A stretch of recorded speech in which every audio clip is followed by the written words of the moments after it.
الشيطان الرجيم بسم الله الرحمن الرحيم ومن أهل الكتاب من إن تأمنه بقنطار يؤده إليك ومنهم من إن تأمنه بدينار لا يؤده إليك إلا ما دمت عليه قائما ذلك بأنهم قالوا ليس علينا في الأميين سبيل ويقولون على الله الكذب وهم يعلمون ومن اہل الکتاب، اور اہل کتاب میں سے کچھ لوگ ایسے ہیں من ان تامنہ بقنطار، اگر تم ان کے پاس سونے کے ڈھیر امانت کے طور پر رکھو، یؤدہ الیک، وہ تمہیں پورا کا پورا واپس کر دیں گے، کسی قسم کی خیانت نہیں کریں گے۔ وَمِنْهُمْ مَنْ إِنْ تَأْمَنْهُ بِدِینَارٍ، اور انہی اہل کتاب میں سے کچھ لوگ ایسے بھی ہیں کہ اگر تم ان کے پاس ایک دینار امانت کے طور پر رکھو، لا یؤدہ الیک، وہ تمہیں واپس نہیں لوٹائیں گے، ہڑپ کر جائیں گے، الا ما دمت علیہ قائما، ہاں مگر جب تم ان پر سوار ہو کر بیٹھ جاؤ، ان سے باز پرس کرتے رہو، بار بار ان کے پاس جاتے رہو، جا کر مطالبہ کرتے رہو، تو بڑا پریشان کر کے تنگ کر کے وہ تمہیں واپس کریں گے۔ ذالک بانہم قالوا لیس علینا فی الامیین سبیل، یہ سب کچھ وہ اس لیے کرتے ہیں کہ وہ یہ کہتے ہیں کہ ہمارے اوپر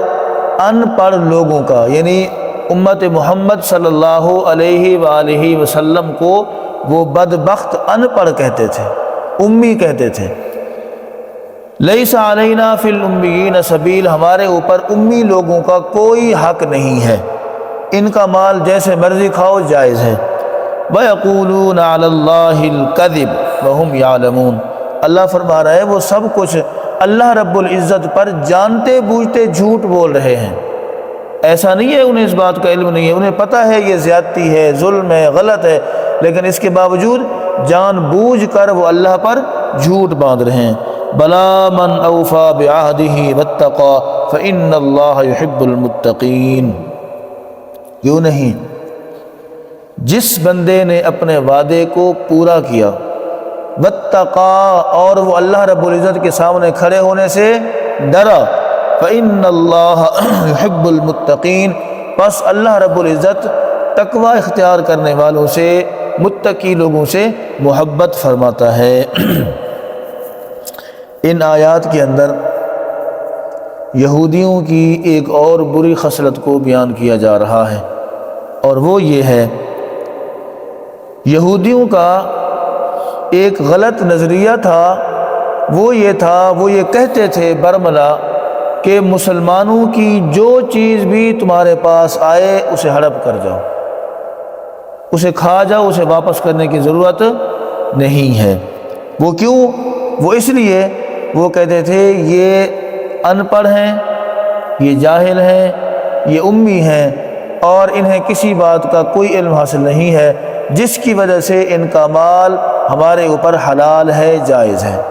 حضرت عبداللہ ابن عباس رضی اللہ تعالی عنہما فرماتے ہیں بلکہ ان کے پاس کچھ لوگ ایک مسئلہ لے کر آئے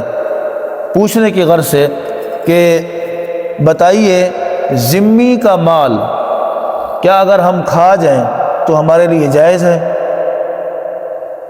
یا کسی غزوے کے اندر ذمی کی کوئی مرغی مل جاتی ہے، کیا اس کا کھانا ہمارے لیے جائز ہے؟ تو حضرت عبداللہ ابن عباس رضی اللہ تعالی عنہما نے فرمایا آج تم وہی سوال کر رہے ہو جو تم سے پہلے یہودی کرتے تھے، تمہارا نظریہ بھی وہی بن رہا ہے جو تم سے پہلے یہودیوں کا تھا، یعنی یہودی یہ کہتے تھے کہ امی لوگوں کا یعنی مسلمانوں کا مال کھانا ان کے لیے جائز ہے۔ فرمایا جب وہ تمہیں جزیہ دے رہے ہیں، جب وہ تمہیں ٹیکس دے رہے ہیں، تو ان کی مال، ان کی جان کی حفاظت تمہارے اوپر لازم ہے۔ اگر تم ذمی لوگوں کی کوئی چیز ان کی اجازت کے بغیر کھاؤ گے تو وہ تمہارے لیے حرام ہوگی۔ ہاں فرمایا اگر وہ تمہیں خوشی خوشی اجازت دے دیں، وہ کہیں گے یہ ہماری چیز ہے، ہم نے تمہیں دے دی ہے، ہدیہ کر دی ہے، گفٹ کر دی ہے، تو اس کے بعد فرمایا تمہارے لیے وہ چیز حلال ہے، ورنہ وہ چیز تمہارے اوپر حرام ہے۔ تو آج مسلمان بھی یہی کرتے ہیں اور کہتے ہیں جی اس نے لوگوں کا کھایا، ہم اس کا کھا رہے ہیں، جائز ہے ہمارے لیے۔